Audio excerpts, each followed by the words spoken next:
Hi there. I thought I would put together a little video talking about how I set up my Camera Lucida setup, and I've got in front of me here the kit that I use for Camera Lucida. So I would, before I start any picture, get all the stuff out on the table and ready for action.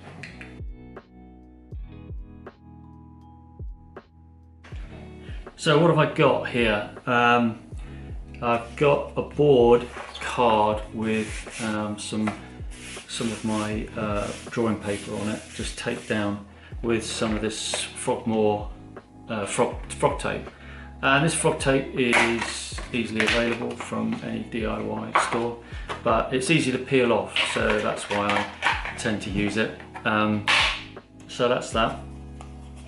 I'd get out my OSMO reflector. Now the OSMO reflector is probably just about one of the most important parts of the setup, and I'd also get out my very cheap stand that I've explained about on other videos.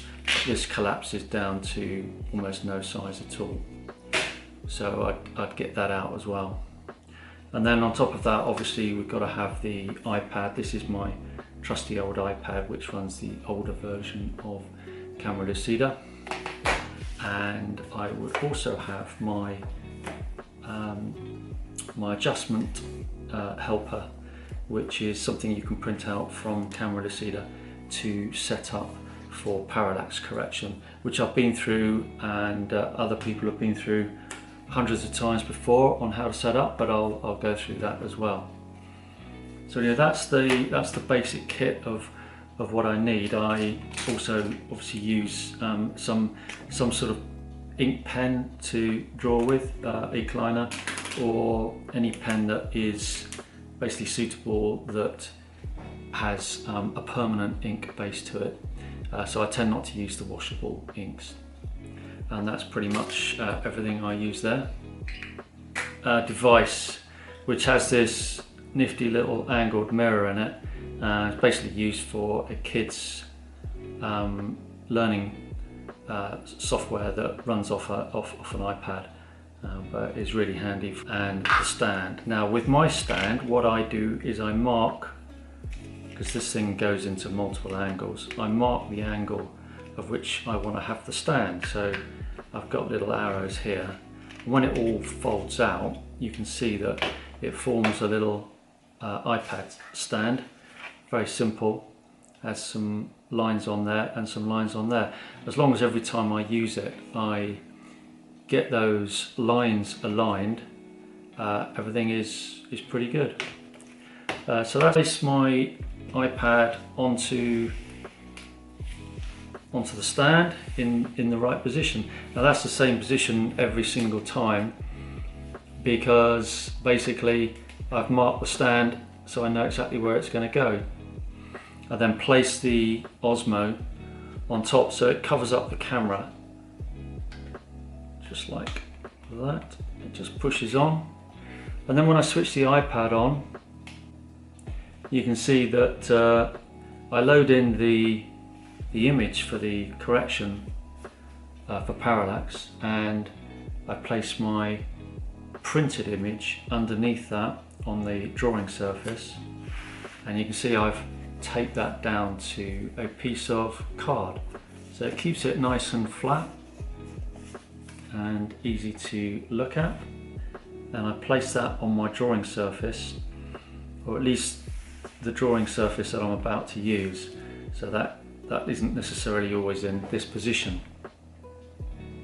And you can see straight away that it's pretty close to being exactly spot on.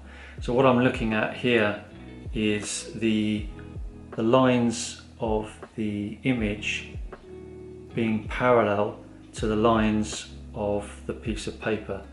So as you can see at the moment, this line is parallel, this line is slightly out.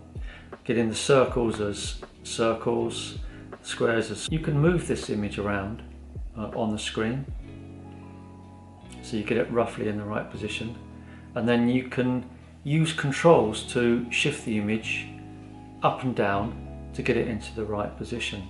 If you don't see those controls, which are normally located down in this area down here, you can just press this camera button here, and you can then select that you want to see those.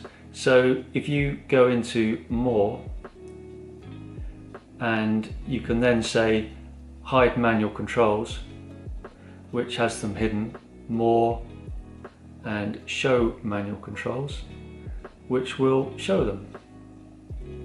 So that's one thing that people miss out on, is sometimes they can't see these controls, so they can't actually manipulate the image that's on the screen that they've loaded with the printout that they've got in front of them. So anyway, the idea is to get everything that's on the screen in exactly the same position as the printout. Otherwise you'll end up with parallax. So I can use these controls here to basically go up and down and left and right. And I can also use the parallax controls on the bottom here. So if I do that, you can see that it's swinging the image around. And if I use this one, it also moves the image around. And I can actually move the whole image just by placing my finger on there and moving it. So the first thing I do is to sort of get it so that I feel it's roughly in the right position. And this can sometimes take a little while just to get that right. Get your overlapping approximately right, and then I can use these controls here to move the whole image up and down and wider and narrower, and then eventually, you know, with a bit of manipulation, I can get it exactly as I want it. Now, instead of having to do all that, or at least once you've done it, the key is to save it once you've got it into the right position, which this isn't, but let's just pretend it is. And then you would press the save button, and that would save that position, so that if you had a similar setup in the future, you could just press the restore button here, and then it would restore to the last time that you pressed the save.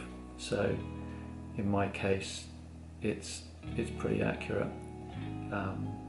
So that's how I use it. I make sure I save, and then I restore first of all to get it to approximately the right position. And then it may need a little bit of tweaking, but to be fair, I'm normally pretty happy with it. People can get really carried away with getting everything exactly straight. But this is a picture, for goodness sake. It's a painting, it's a line drawing, it's a wash, whatever. The fact that you might be a millimetre out of perspective is not going to be an issue. So what I would say is, do not get obsessed with getting this exactly right. It is just not worth it. Anyway, so once I've got that how I like it, I might press the save button, and then it would ask me, would you like to save these camera settings? And I would obviously say yes. And that would be the first thing I do to set up Camera Lucida. So I've basically put my OSMO onto the iPad, put the iPad where I want it on my piece of card. I've got my paper taped down into roughly the right position. I've got my target card to get everything aligned. Now once I've done all this, which normally takes probably about 30 seconds, bar taping the paper down on bits and pieces, I don't need this image on the screen anymore, as you can see. So this image here, which is the helper to get things in alignment, as far as I'm concerned, is nicely aligned. I don't need it anymore. So I can go on to the next stage, which would be to load the image that I actually want to draw. So we're going to do that now.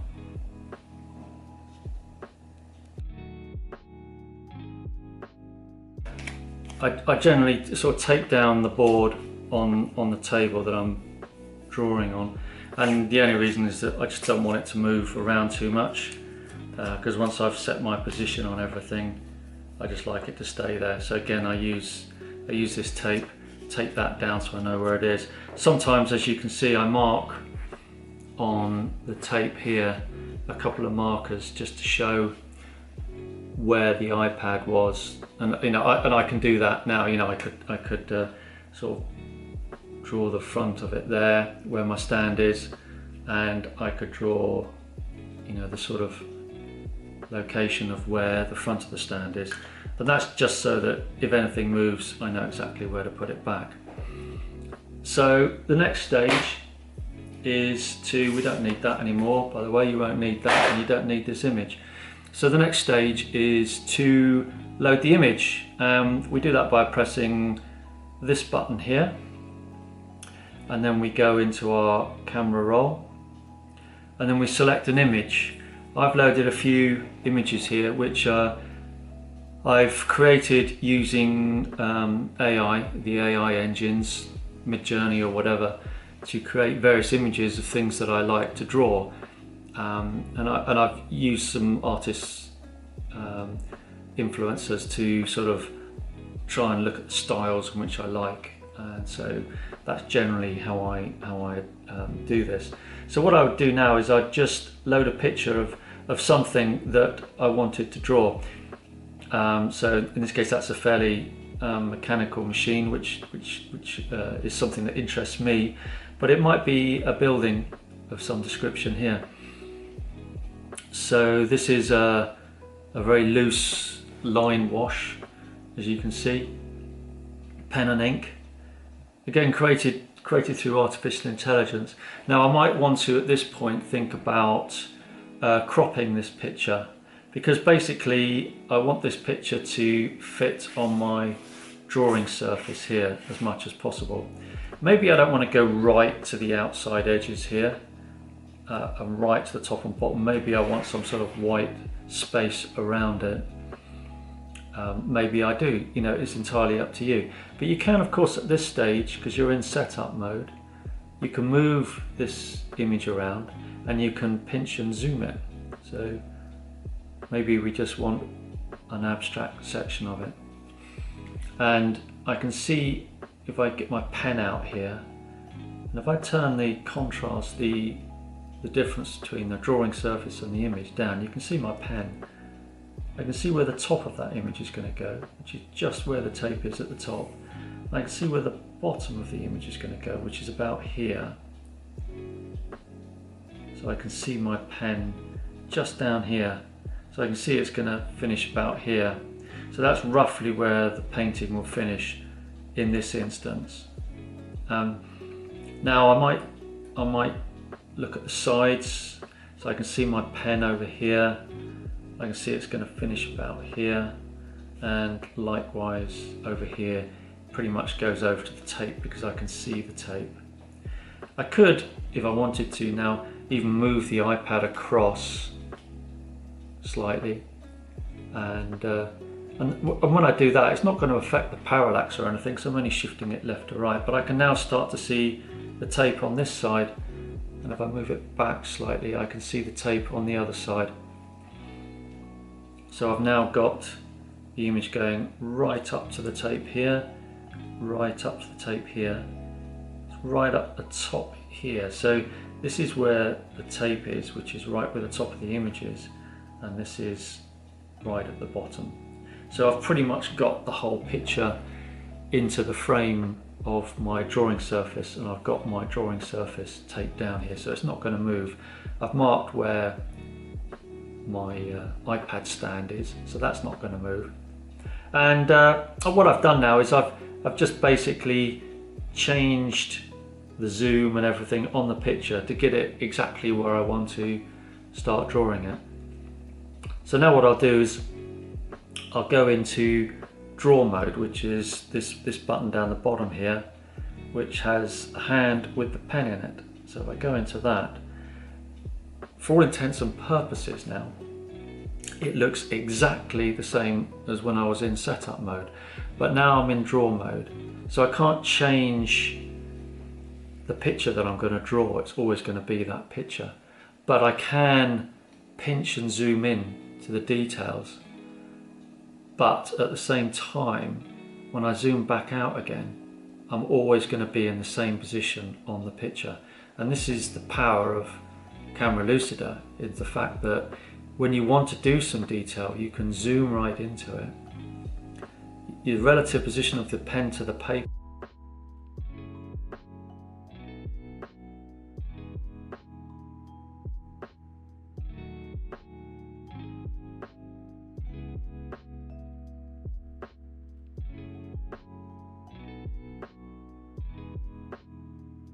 I'm experimenting actually at the moment with just trying to make it even looser than it was before, even to the degree, if you watch some YouTube channels, you'll see them using just one continuous line for the whole picture, which really sort of appeals to me. So you've got to really sort of let go and just not worry about all the finicky details, but just do it and get on with it. So that's what we're going to do next. At this point in time, I've got everything as I need it set up. I've got my image in the right size that I want to paint it. I know that it fits my paper here. I've set up everything, the parallax and all the rest of it, and I've saved that, which is important. So if I ever need to go back to that setting with that stand in that position, I can easily just restore it. And I'm basically ready to paint. Now I could switch all this off now and come back tomorrow or next week, and I could even take the iPad off and continue, and everything will be correct. So that's one of the beauties, and I can, if I like, I can go into some of these settings to set up things like recording what I'm painting and doing other bits and pieces, but we don't need to get into that detail. There's also a whole load of filters that you can apply to the picture, which I've also been through on another quite lengthy video, at least 2 or 3 videos actually, on using the combination of these different effects that you can have on your painting. Now, the new version of Camera Lucida is pretty much out now, and a lot of these filters have been enhanced, and Peter's done a fantastic job of doing some of the things that people have been suggesting to him. Things like being able to save the filters or the combination of filters that you've used on a certain picture. I'm not going to use any filters on here because I've pretty much done all the filtering before I actually loaded the painting in, and that was done pre-processing. But all these filters are down here so that you can actually manipulate your image to do various different effects, which, as I say, if you have a look at the other videos, there's quite a few around now on using these filters, you'll see exactly how to use those. And if you know, put in the comments if you want to see how to use the new filters that Peter's enhanced and added to, or anything else really, just put it in the comments. While I'm here, it would be really handy if you like this sort of content, if you could like the video, that would be great. And maybe think about subscribing to the channel. I generally do lots of sort of videos on using various drawing techniques and lots of other things as well. It's quite an eclectic channel, but one of the things I like to do is painting and drawing, and I use Camera Lucida a lot, and I find that you know, a lot of the content that I put up there is generally focused on Camera Lucida at the moment. So tune in and you'll find some hopefully some useful information that you can use to help you do your paintings. Anyway, so we've set this up and it's just how we want it, and I can now save this session so that if I do ever want to come back to it, it's easy to do. So I can just press this button and I can just, you know, basically save the session. So I can tap here to add a new session. There's nothing in the session because I haven't done any painting yet, so you know, in a way there's not much point in saving it, but I'll save it.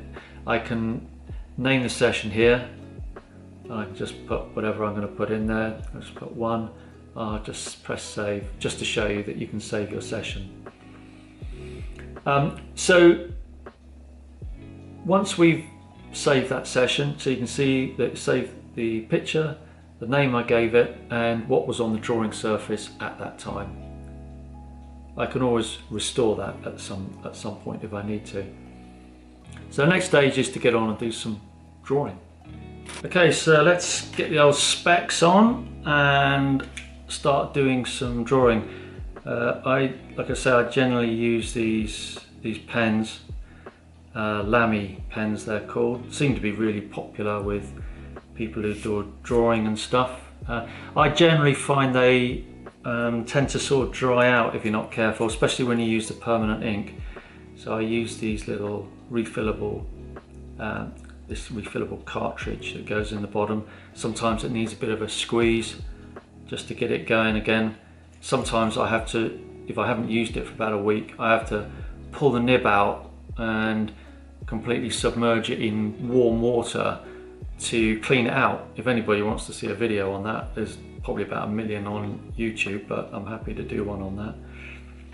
And anyway, what we're going to do now is we're going to do a very scribbly thing of this picture, so you can just sort of see the idea of using Camera Lucida with an image.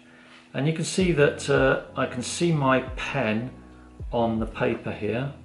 If I turn the transparency down, you can really see the pen, and you can also see the image on the screen, and that is Camera Lucida. I'll hold the pen quite loosely, and basically what I'm really doing is just doing a rough outline now of the picture. So I'm really not going to be doing anything too dramatic on this one, because I'm just sort of basically giving the idea of how you use the software and how I basically use Camera Lucida for basically doing, you know, sort of rough pen and ink drawings. So you can see I'm doing it quite crudely here, and even sort of not particularly necessarily sticking to the lines, but doing an image, as you can see.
bit like sort of less is more in a way, but we will put some more sort of structure lines in there just so we've got something going on.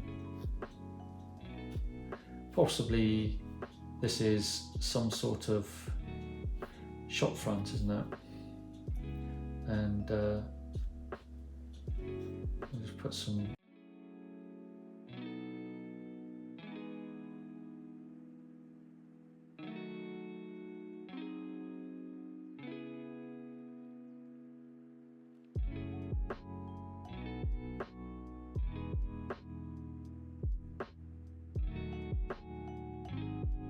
So here's the next stage in my process.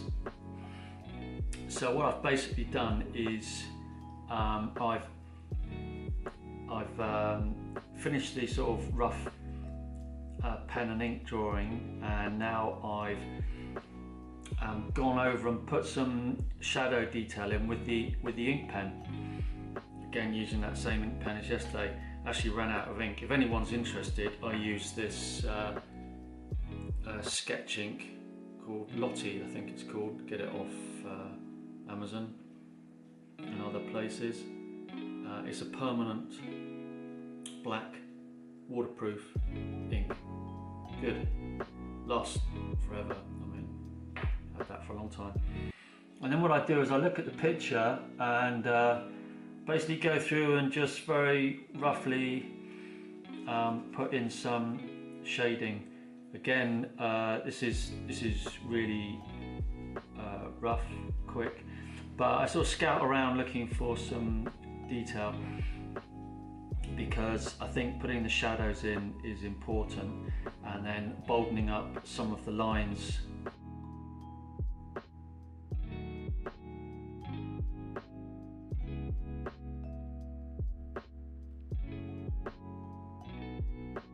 This is a Van Gogh pocket box set, 15 colours. There's not an awful lot to it, and I just did a little swatch of the colours, and you can see sort of I've used them quite a bit. Yeah, they're pretty good. You can get them anywhere really, Amazon. They're quite cheap, but they've got quite a good range of colours. So for my purpose, it's got the Quin, Rose, Prussian Blue, Payne's Grey, which I like a lot. It's got various shades of red. It's got the Burnt Sierra, Yellow Ochre. So yeah, it's pretty good. And then what I've done as well is I've created some other variations, some swatches based on those colours, so I can see a bit more of a range of colours that I might want. For example, I like the greys. I like to create some different greys. So what I've done is I've mixed Payne's Grey primarily with blues to create some greys, or different shades of greys, some burnt umber, cerulean blue, and I've just created a swatch for the greys. I've also created other swatches as well, which I use. So this is Yellow Ochre, Prussian Blue, Burnt Sierra, and Ultramarine, various shades. And I've got this sort of haphazard thing here, which I did some experiments with. I quite like the purples. The set doesn't come with any sort of mix of a purple, but the Quin Rose works really well as a mixture with blue for the purple, which I think I've got somewhere down here. Yeah, so Quin Rose, I've put 95%, whatever that means, a lot of Quin Rose and a touch of cerulean blue. So cerulean blue and Quin Rose gives you a nice purple. Quin Rose and Prussian Blue. So, you know, you only need a dab of blue to create the purple. So that's quite handy. And then I've got some other greys here, Payne's Grey, and this is just basically diluted. So it's 100% Payne's Grey and then 80%, so I put a lot more water, 85%, different, you know, very diluted, 20%. You can see it's got a really sort of a very, very faint grey there. And then mixing with Prussian blue to create various greys.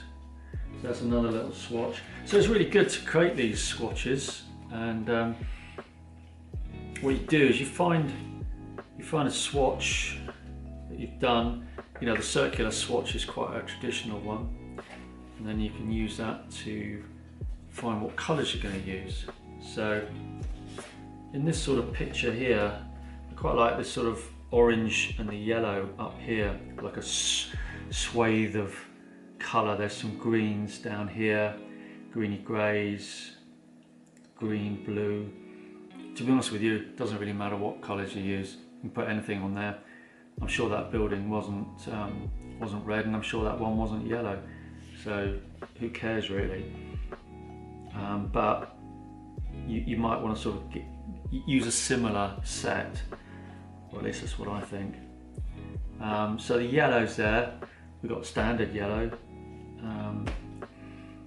which is this lemon yellow, or the primary yellow medium here. So we've got two yellows. Doesn't really matter whichever one floats your boat. Quite like the sort of more orangey one. And then we got the reds in here, which, you know, look a little bit like a sort of alizarin crimson, I think they call it. So that's quite a nice one, perhaps diluted. And then, you know, we could look at some greens. I'm not too fussed what colours I use, to be honest, because it's just an artist's interpretation of whatever colours you want. So anyway, the next stage is to really mix up, just in this cheap art shop porcelain thing. I like the porcelain, it's got a nice feel to it. With my colours, grab a brush and let's do some washes, which I think will go down quite well. Okay, so that's my colours mixed up. I've got some reds, yellows, greens, blues, and this sort of muddy brown, which I'm going to use for some shading and stuff like that. And they're sort of basically mixed up here now. Don't need that anymore. I make them up quite concentrated, so I can then dilute them and then basically keep a couple of little slots clear to dilute them, and then I can always wipe them out if I need to.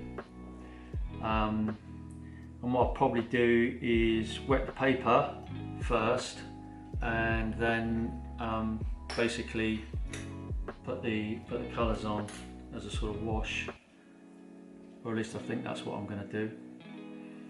So we'll get some water. I'm going to start with this building here because I quite like it.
Okay, so we're going to be doing some little finishes now.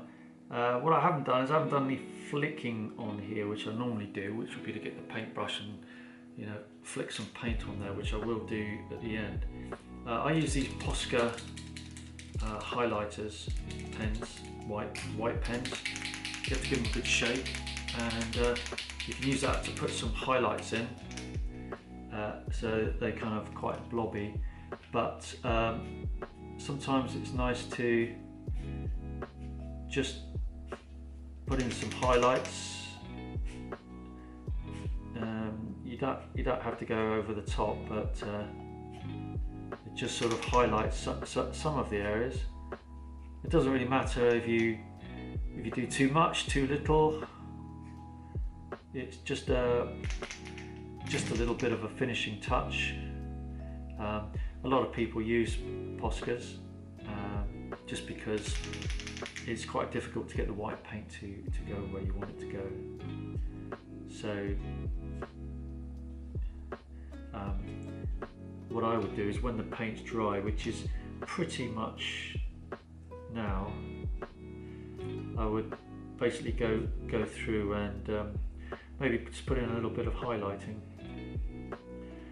just to, you know, add a little bit more to the painting. So there are, you know, some highlights that would just to perhaps outline as well, to a certain degree, some of the objects that you've got in there. Some people do a lot of highlighting. Some people, you know, just do it just to give a little addition to the painting, which is pretty much what I do. And just go around and sort of try and find places where I think, you know, need that extra touch of a highlight. So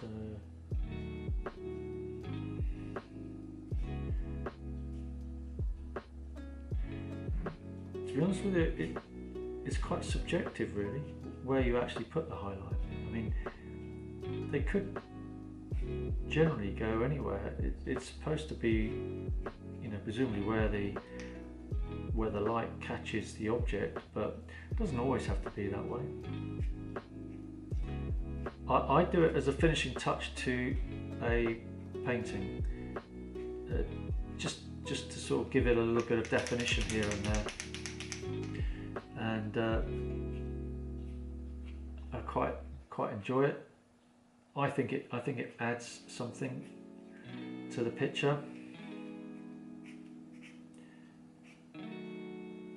but that's quite subjective, of course. You'll have to make your own mind up.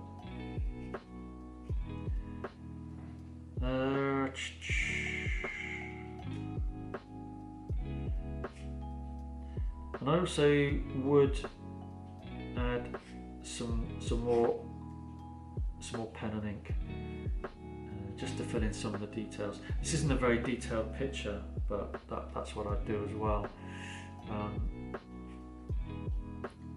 So we'll do a bit of that in a minute. Maybe catch just that side of the lamppost down there. I think that's it really. Okay, now which pen and ink? So I sometimes use the Posca Black. Again, these are permanent markers. They're not the cheapest. They're certainly not the most expensive. This is a black 0.7. They were both 0.7. I don't know why. They were both white 0.7. I don't know why I've got two sizes. Maybe it's just the nib size that changes. But I generally sort of go in afterwards and just add in some definition where I think it's needed. So if I think, you know, some straighter lines are perhaps needed, I'll do that. Sometimes I use the Sharpie. Sharpies are dirt cheap over here in the UK. You normally get a box of about 10 for about £1. So, you know, they are cheap and they are good. You know, they seem to last quite well. So I generally sort of sometimes go in and maybe add just a wee bit of definition.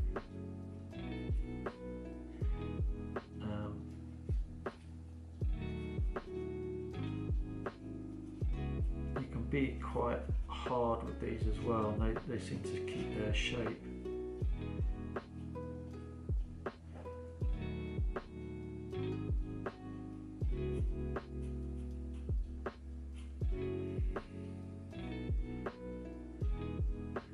Quite often with this sort of painting, which I call sort of impressionistic, you don't want too much.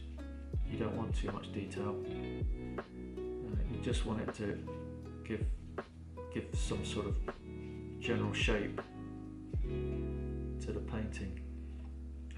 I find if you go in with too much detail, it loses it and doesn't really sort of add anything to it. So how would I improve this? Well, basically I think this shadow here is not strong enough, so I generally sort of go in a bit more with some paint. Some of these lines look too contrived. They should be looser. I'm really trying to sort of get the whole loose style. There's a YouTube channel, Urban Scotty, something like that. Anyway, he's really good at drawing people, but his techniques are really great, and he kind of shows you the way to proportionalize things. You know, if you're not using something like Camera Lucida, you know how to get those proportions, and he's very good. He's worth watching. There are several people out there really that are worth watching, and I think everybody should take the time and effort to sit down and watch some of these channels to perhaps develop their own style. So I like the loose style. Most of the stuff I do probably wouldn't take longer than an hour to do a whole painting in all the different stages, and I'll say there is probably about 3 or 4 different stages. So you know, that's the sort of time frame that I look to with a painting. I wouldn't really want to go any further than that, because there's sign this.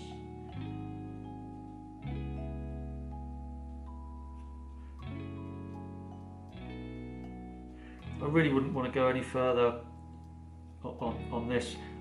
Like I say, I'd perhaps tart it up a little bit just to get this definition, but I hope that's given you some idea of how I go about using Camera Lucida, pen and ink, a wash, highlighting and finishing off some details. Anyway, if you found this sort of content useful, please like the video, subscribe to the channel where I do plenty more of these, and leave lots of comments. I'll be really interested in what you've got to say about the whole thing.